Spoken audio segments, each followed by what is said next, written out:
mat and nori sheets because today we are making 3 of the most popular cooked sushi rolls at home.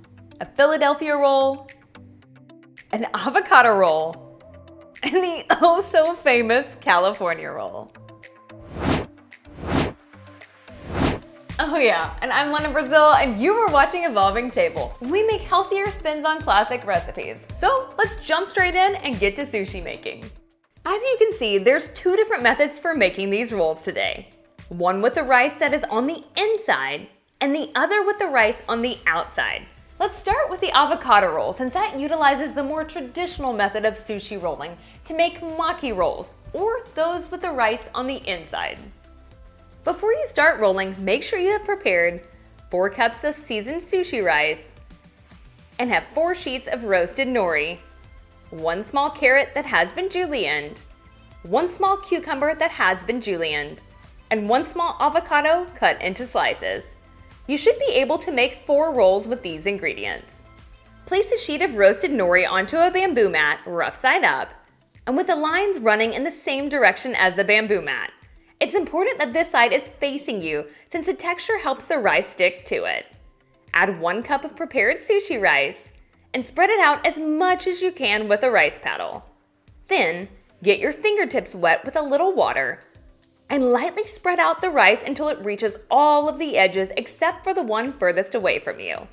You'll want to stop ½ inch from that end so the nori can seal once it's rolled. Slightly off center and close to you, place a few slices of avocado, some julienned carrots, and some julienned cucumber in a row. If you're not sure how to julienne, I've got a video that will teach you how. Sprinkle on a little bit of salt if desired. It's important that you don't over or underfill here.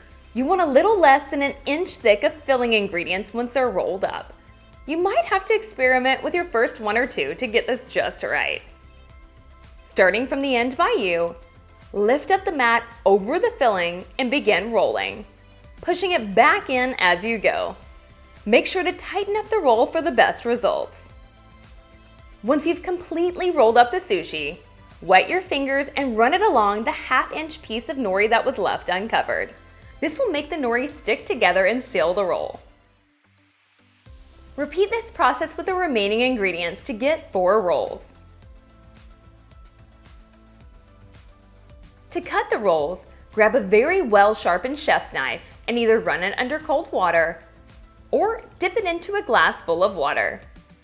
Cut 2 to 3 slices at a time, re-wetting the knife between every few cuts. The water prevents the rice from sticking to the knife and will give you super clean cuts. Repeat this until you have cut the roll into 8 to 10 pieces. Next, we'll switch to the other method of sushi rolling to make Maki rolls, or those with the rice on the outside. We'll use this method to make both the Philadelphia roll as well as the California roll. So let's start with the Philadelphia roll. Once again, make sure you have 4 cups of seasoned sushi rice and 4 sheets of roasted nori, along with 1 small cucumber that has been julienned, 4 to 6 ounces of cream cheese cut into strips, and 4 ounces of smoked salmon cut into pieces. Place a sheet of nori, rough side up, onto the bamboo mat with the lines running parallel to the mat. Add a cup of prepared sushi rice, but this time you'll want to completely cover the sheet. Don't leave any room near the edges. If you must, you can grab a little extra rice, but don't overdo it here, or else you'll mess up your rice to filling ratio.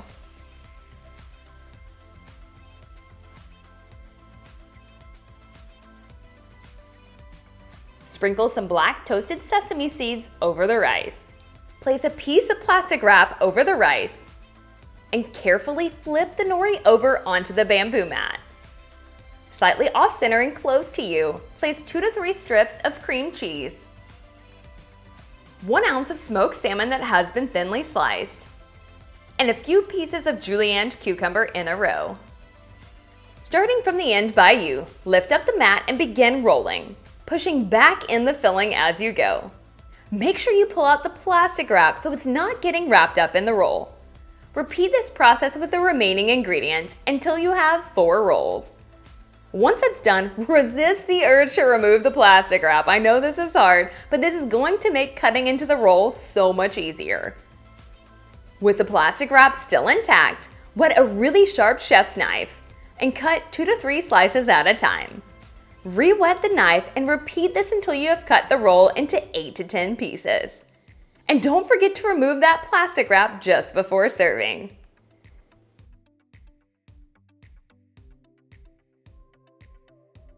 Last but not least, and probably my favorite of all three, the California roll.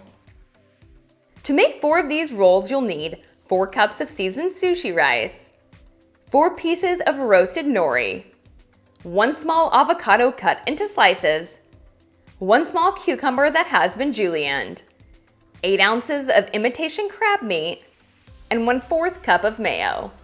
Japanese-style mayonnaise such as Kewpie is the most classic type to use, but a little warning that it does contain MSG.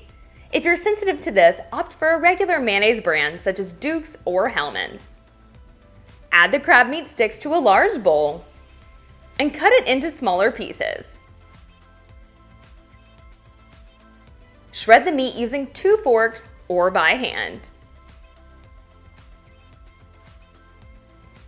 Add the mayonnaise and mix until it's all well combined.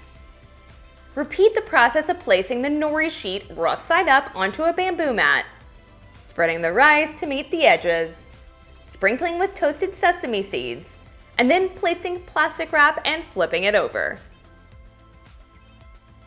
Slightly off-center and close to you, place 1/4 of the crab mixture, about 1/3 of a cup, 1/4 of the avocado slices, a few pieces of cucumber, and a sprinkle of salt if desired. Starting from the end by you, lift up the mat and begin rolling, pushing back in the filling as you go. And don't forget to pull out that plastic wrap so it doesn't get stuck.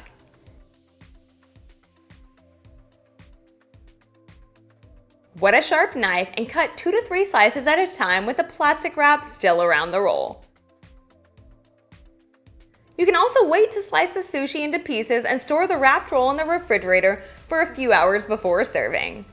If you wait more than 24 hours, however, the rice will become hard and the avocado will begin to brown.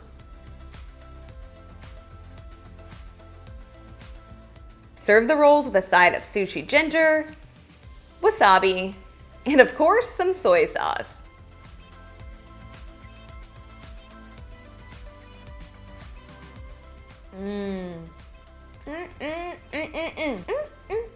These are so good, almost as good, maybe just as good as your favorite sushi restaurant. But I don't know, I need to hear from you what you think, and also let me know which of these rolls is your favorite. If you don't already have one, you've got to check out this sushi rice recipe right over here. It is perfect in these rolls. Thanks so much for hanging out. I'll see you in the next one.